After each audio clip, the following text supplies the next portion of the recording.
सुन गिरिजा हरि चरित सुहाय। हम चरित्र की बात कर रहे थे, तुलसीदास जी ने भी चरित्र की बात कही है। सुन गिरिजा हरि चरित सुहाय। राम का चरित्र क्या है, हरि चरित्र क्या है। और ये तीन चीजें हमारी ऐसी हैं जिन्हें संभाल कर रखें हम। एक तो चरित्र, ये कैसे संभलेगा? चिंतन से। और जैसा चरित्र होगा वैसा ही आचरण होगा। और आचरण आता है आचार से। आचार हीनम न पुनन्ति वेद। और ये आचार सीखा जाता है माता पिता, गुरु, बंधु, सखा, परिजन, पुरजन, मित्र, गुरु से। शिष्टाचार, लोकाचार, कुलाचार, सभ्याचार।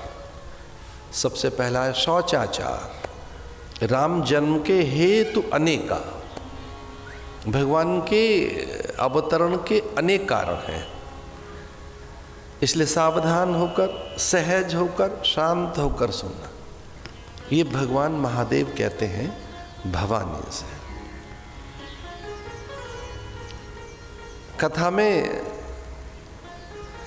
वक्ता के 32 लक्षण बताए गए। जो वक्ता हो, आचार्य के, व्यास के 32 लक्षण बताए गए। पहला है श्रोत्रिय, फिर है ब्रह्मनिष्ठ। पहला लक्षण ही श्रोत्रिय है।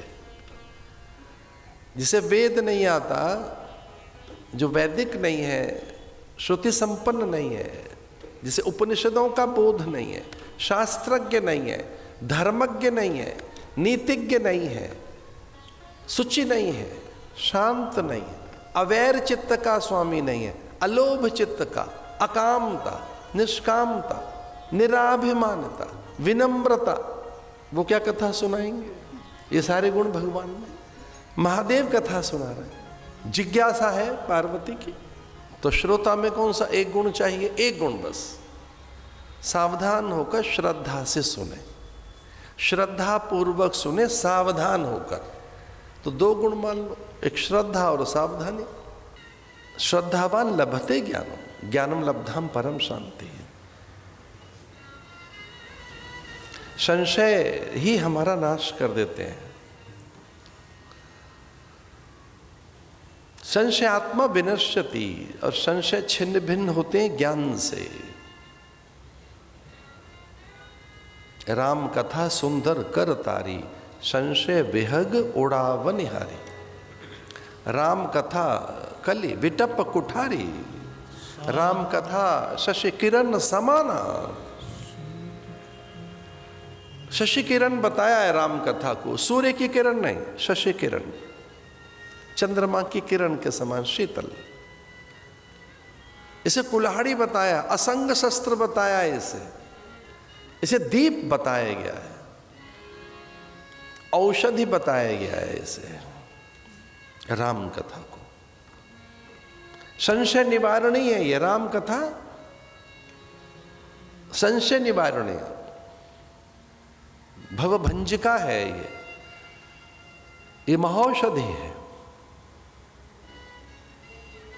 शरीरे जर्जरी भूते व्याधि ग्रस्ते कलेबरे, औषधम जाह्नवी तोयम वैद्यो नारायणो हरि ही। ये स्वयं वैद्य की कथा है, इसमें औषधि भी नारायण ही है।